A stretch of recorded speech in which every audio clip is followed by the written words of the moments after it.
नमस्कार, second semester के विद्यार्थियों का स्वागत है। आज हम चर्चा करने जा रहे हैं आदर्शवाद, प्रकृतिवाद व प्रयोजनवाद का तुलनात्मक अध्ययन। आप लोगों का तीनों जो वाद हैं, इनकी चर्चा हो चुकी है। इसमें आपका आदर्शवाद की संपूर्ण चर्चा हुई है, प्रकृतिवाद का हुई है और प्रयोजनवाद का हुई है। अब यह तुलनात्मक अध्ययन है, तो हम इसको आपके बीच में प्रस्तुत कर रहे हैं। आप ध्यानपूर्वक इसको समझेंगे। इसके आधारभूत सिद्धांत है, यानी तीनों तीनों जो सिद्धांत हैं, तीनों जो दर्शन हैं, इसके अपने अपने विचार हैं जो तात्विक रूप से प्रकट किया गया है। आपका जो आदर्शवाद है, इसका यह जो है वह एक तत्ववादी सिद्धांत को मानता है। एक तत्ववादी का अर्थ यह है कि परमात्म तत्व को विचार करता है। इसको और भी आगे बढ़ते हैं, चर्चा करते हैं, तो ये मन, विचार व आत्मा की वास्तविकता को स्वीकार करता है। तीसरा है आध्यात्मिक प्रकृति सर्वोत्तम है, यानी आदर्शवादी विचारधारा में आध्यात्म को महत्व दिया जाता है। यही कारण है कि ये पुरुषार्थ को मानते हैं, क्योंकि पुरुषार्थ में कहीं न कहीं अध्यात्म जुड़ा है। धर्म, अर्थ, काम, मोक्ष, इस प्रकार से वे आध्यात्मिक प्रकृति को स्वीकार करते हैं। इसी के अंतर्गत तात्विक रूप से सत्यम, शिवम, सुंदरम की चर्चा की गई है, जैसा कि आदर्शवाद में चर्चा आया भी था। यह कल्याण की भावना, सत्य का अनुसरण और कल्याणकारी जीवन और सौंदर्य युक्त जीवन की चर्चा करते हैं। ये मानते हैं कि जो मानव में मूल्य हैं, दया, परोपकार, सत्य का पालन करना आदि ऐसे महत्वपूर्ण जो हृदय के भाव हैं, ये मूल्य हैं, वो अमर होते हैं, जो कि आदर्शवादी स्वीकार करता है। इसी के अंतर्गत पांचवा है परमात्मा स्वभाव से मानसिक।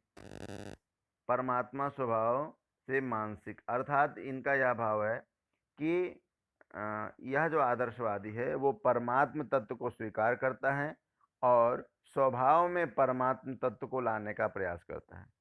सरल शब्दों में हम कहें तो आचरण के द्वारा परमात्मा का अनुसरण करना ही है, जो कि आदर्शवादी बताते हैं। यही कारण है कि आदर्शवादी का जब हम अध्ययन करेंगे तो उसमें सच्चरित्र की बात की जाती है। चरित्रता यानी पवित्र जीवन की बात की जाती है, आदर्श व्यवहारिक जीवन की बात की जाती है। इससे यह परमात्म तत्व की प्राप्ति होती है। इसी के अंतर्गत छठा है विश्व विचार प्रक्रिया। जैसा कि आप जानते हैं, वसुधैव कुटुंबकम की भावना आदर्शवादी विचारधारा स्वीकार करती है। वे मानते हैं कि संपूर्ण जो विचार हैं वो विश्व के लिए प्रेरक होती हैं, इसलिए वे विश्व विचार प्रक्रिया को स्वीकार करते हैं। उनका मानना है कि कोई भी आदर्शवादी विचार किसी एक क्षेत्र विशेष के लिए नहीं है, एक जाति विशेष, धर्म विशेष के लिए नहीं है। आदर्शवादी विचार सभी वर्ग विशेष के लिए है। इसी में वे स्वीकार करते हैं चिंतन का सर्वोत्तम स्वरूप क्या होना चाहिए, यानी चिंतन जो होता है वो अंतर्ज्ञान को प्रस्फुटित करता है, उत्पन्न करता है। आठवां है दृष्टिकोण का, यानी आध्यात्मिक दृष्टिकोण। जैसे कि जो प्रकृतिवादी होते हैं उनका दृष्टिकोण अलग होता है, वो प्रकृति को संपूर्णतः मानते हैं। उसी तरह से आध्यात्मिक दृष्टिकोण मानने वाले आदर्शवादी हैं। इस तरह से आपका यानी ये जो आपका आदर्शवाद है, इसमें इसकी चर्चा होती है, जो कि आधारभूत सिद्धांत के रूप में है। अब हम आते हैं इन्हीं विचार को, यानी तात्विक रूप से, सैद्धांतिक रूप से प्रकृतिवाद क्या मानता है। यह जो प्रकृतिवादी हैं वे पदार्थ को प्रमुख मानते हैं। पदार्थ को प्रमुख मानने का आधार यह है कि जैसे प्रकृति ही प्रमुख है, पदार्थ का संबंध प्रकृति से है। ये तत्ववादी विचारधारा में पदार्थ को प्रमुख मानते हैं। दूसरा है प्रकृति प्रधान, यानी जैसे आदर्शवाद में आपका अध्यात्म प्रधान है, ईश्वर प्रधान है, उसी प्रकार से प्रकृतिवाद में प्रकृति तथा पदार्थ जो है वो प्रधान है और भौतिक जगत की वास्तविकता को स्वीकार करता है। भौतिक जगत अर्थात सांसारिक जीवन शैली आदि। इसके अंतर्गत आपका तीसरा आता है मनुष्य की मूल प्रवृत्त्यात्मक प्रकृति उत्तम है। इनका यहाँ मानना है कि जो मूल प्रकृति है मनुष्य की, क्योंकि मनुष्य का जन्म इसी प्रकृति में हुआ है, अतः उत्तम प्रकृति में मानव का जीवन होता है और इसी में उसका कल्याण है, ऐसा वे मानते हैं। यानी उनकी मूल प्रकृति जो है वो प्रकृति से ही उत्पन्न है, ऐसा मानते हैं। और ये क्रियाशीलता को महत्वपूर्ण मानते हैं। जैसे प्रकृति जो है ठंडी, गर्मी, बरसात आदि एक क्रमशः चलती है, उसी प्रकार से विश्व एक घड़ी, यानी विश्व एक बड़ी मशीन के रूप में है। जैसे घड़ी की सुइयां अपने आप से क्रमशः चलती हैं, उसी प्रकार से विश्व की प्रकृति भी समय समय पे चलती रहती है। इसी के अंतर्गत आपका आता है केवल विज्ञान ही ज्ञान प्रदान करता है। उनका मानना है जो प्रकृति विज्ञानी हैं वो प्रकृति को ही विज्ञान मानते हैं और प्रकृति के अनुसार चलने को श्रेष्ठ मानते हैं।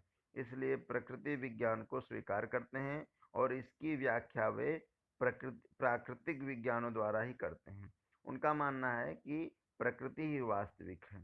वे नैतिक नैतिक प्रवृत्ति यानी नैतिकता का विरोध नहीं करते, लेकिन वो परलोक, व्यक्तिगत अमरत्व की जो बातें आदर्शवादी करते हैं उसका ये विरोध करते हैं। वे मानते हैं कि नैतिक विचारधारा से जो आत्म तत्व की बात आदर्शवाद करता है यह सब भ्रम है। वे मानते हैं नैतिक व्यवहारिक रूप से सही है, लेकिन यह नैतिकता से हम परमात्म तत्व को प्राप्त करेंगे ऐसा नहीं है। इस तरह से प्रकृतिवादी मानते हैं। इनका जो दृष्टिकोण है वह पूर्णतः भौतिक व यांत्रिक है, यानी जिस प्रकार से यंत्र क्रमशः अपने आप चलता रहता है उसी प्रकार से ये भी इसको यांत्रिक रूप से मानते हैं। अब हम आप चर्चा करते हैं प्रयोजनवाद का। सैद्धांतिक रूप से चर्चा हो रही है।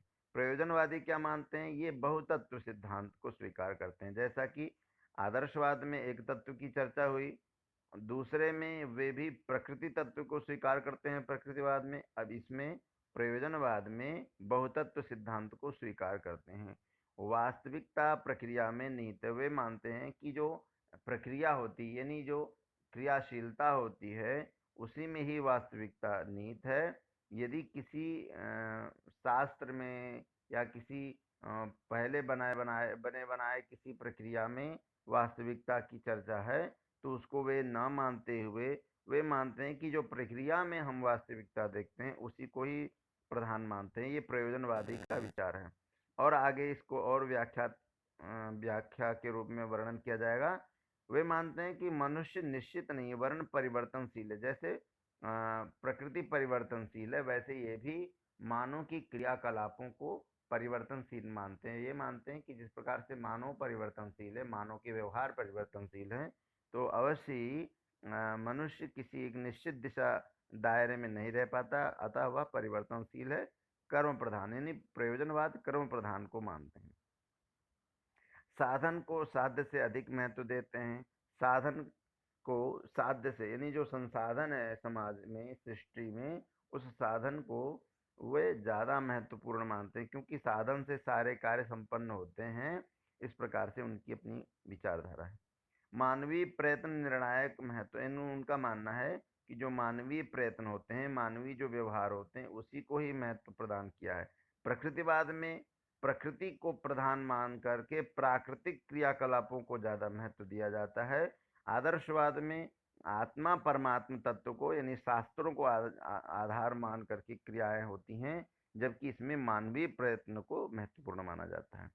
इसके बाद आता है इसमें जो सिद्धांत कार्य करते हैं वे सत्य हैं। उनका मानना है कि जैसे आदर्शवाद में धर्मशास्त्र को प्रधान मानते हुए आत्म परमात्म तत्व को प्रधान मानते हुए उनके सिद्धांतों पर चलने की बात करते हैं, जबकि प्रकृति में प्रकृति के द्वारा किए गए बनाए गए नियमों का अनुसरण करते हैं। और प्रयोजनवाद में जो सिद्धांत कार्य करते हैं यानी क्रियात्मक रूप से जो सिद्धांत कार्य करते हैं उन्हीं को वे सत्य मानते हैं।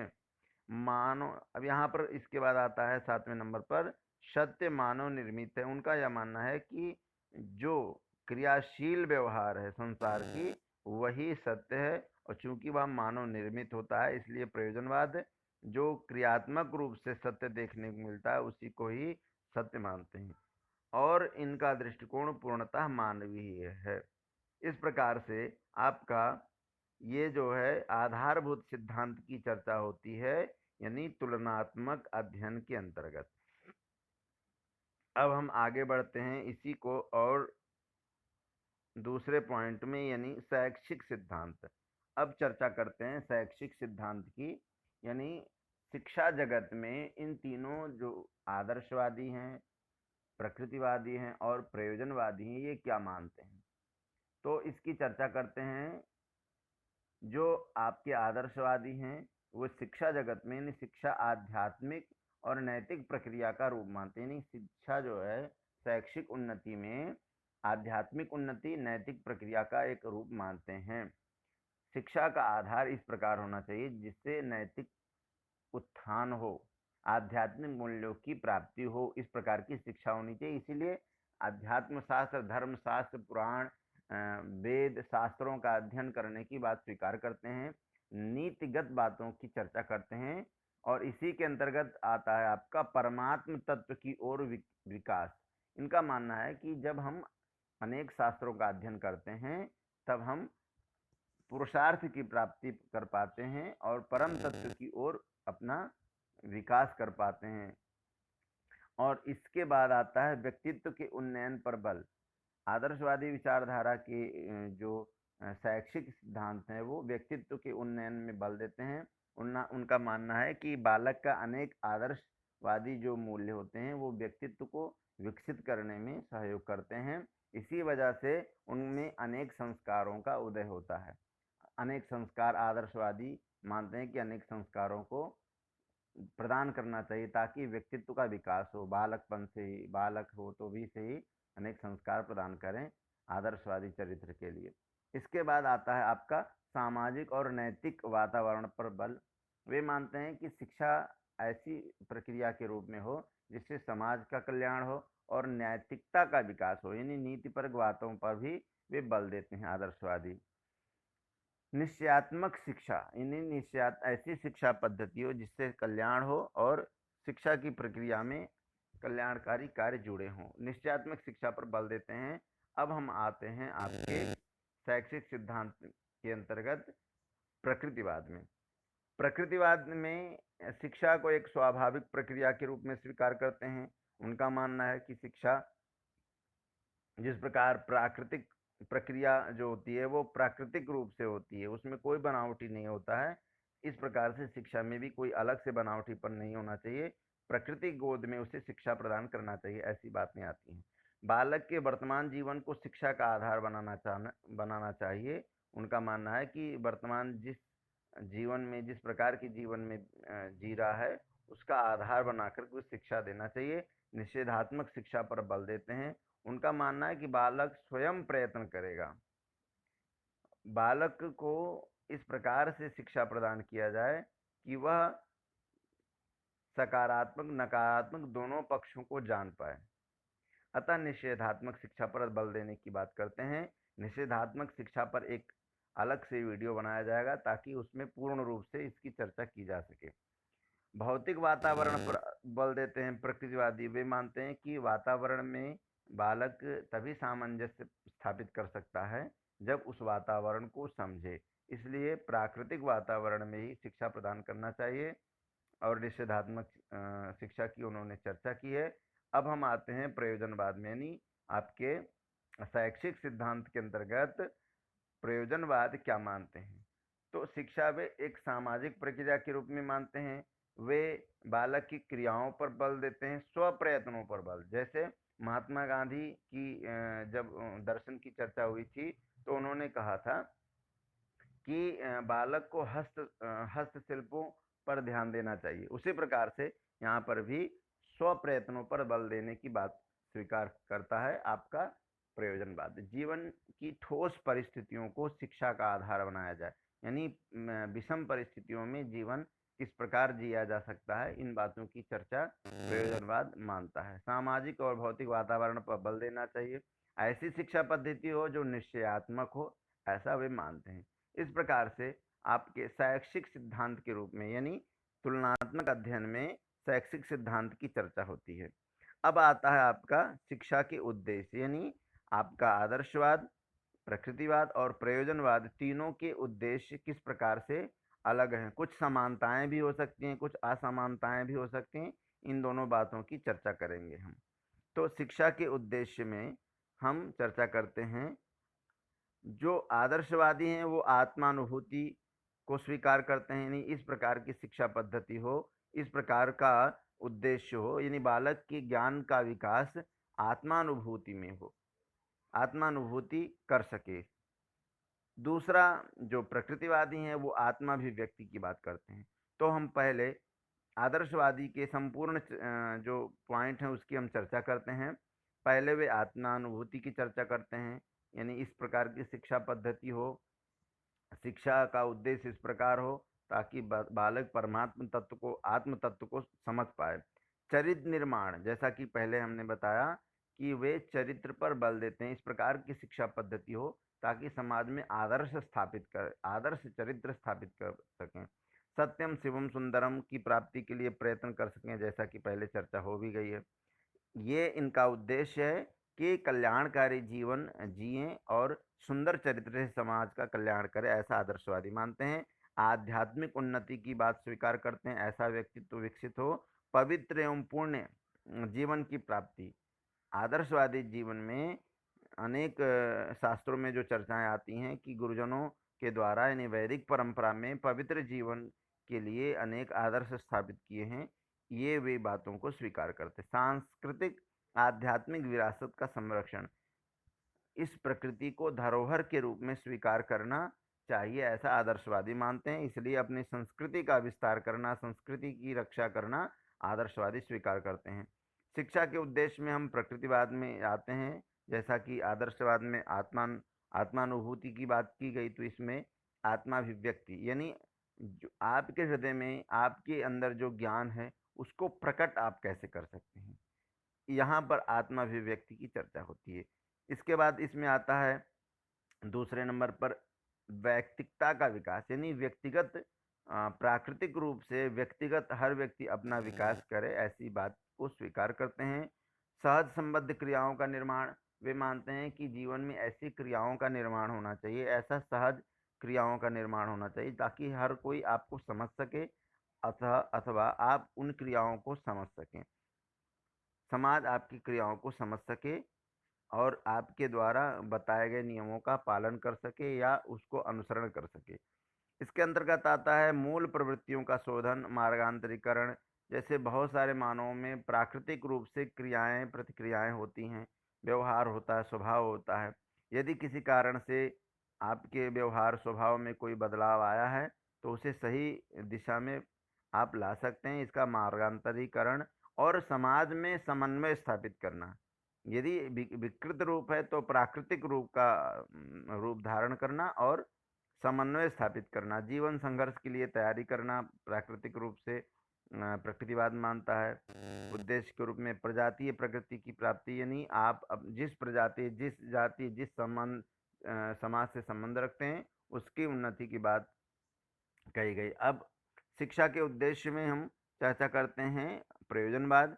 वे मानते हैं कि पूर्व निश्चित उद्देश्यों को अस्वीकृत करते हैं। उनका मानना है कि जो उद्देश्य पहले से निर्धारित की गई है उन उद्देश्यों को नहीं, अपितु बने बनाए गए यानी जो मानव के द्वारा उद्देश्य निर्धारण होते हैं उन उद्देश्यों को स्वीकार करना चाहिए। शिक्षा के उद्देश्य में ये मानते हैं उद्देश्य निश्चित ना होकर परिवर्तनशील होते हैं। उनका मानना है कि उद्देश्य जो पहले से बने बनाए हैं हो सकता है मानव उस उद्देश्य पर ना चल सके, इसलिए उद्देश्य चूंकि परिवर्तनशील होते हैं तो इसलिए प्रयोजनवादी उद्देश्य को परिवर्तनशील मानते हैं। सामाजिक कुशलता पर बल देते हैं। परिवर्तन समाज का नियम है और सामाजिक कुशलता के लिए तत्कालीन परिस्थितियों के अनुसार कुशल नागरिक बनने पर बल देता है प्रयोजनवाद। यानी शिक्षा का उद्देश्य इस प्रकार होना चाहिए, सामाजिक व्यवस्था की उन्नति, समाज की जिस प्रकार से व्यवस्था उसके हिसाब से उन्नति का मार्ग प्रशस्त करना चाहिए। गतिशील और लचीले मस्तिष्क का निर्माण, ऐसा मानते हैं कि इस प्रकार से क्रियाएं होनी चाहिए जो सब कोई समझ पाए। मूल्यों एवं आदर्शों का निर्माण, नए मूल्यों की बात करते हैं वे, यानी जो तत्कालीन आवश्यक हो, ऐसे मूल्यों की चर्चा की गई है। इस प्रकार से आपके शिक्षा के उद्देश्यों की चर्चा होती है। आपने शिक्षा के मूल सिद्धांत, शिक्षा के शैक्षिक प्रक्रिया तथा शिक्षा के उद्देश्यों को, यानी तीनों शिक्षा के अलग अलग उद्देश्यों की चर्चा आपने सुना। अगला वीडियो जो इसका दूसरा भाग होगा, जिसमें आपका आदर्शवाद, प्रकृतिवाद, प्रयोजनवाद का तुलनात्मक अध्ययन, इसकी चर्चा हम पुनः बाद में करेंगे। आज के लिए इतना ही, क्योंकि बहुत बड़ा वीडियो हो जाएगा। पुनः हम आपको बता दें, अगले वीडियो में हम तुलनात्मक अध्ययन इसका करेंगे और आपके सामने वीडियो आएगा। तब तक के लिए धन्यवाद।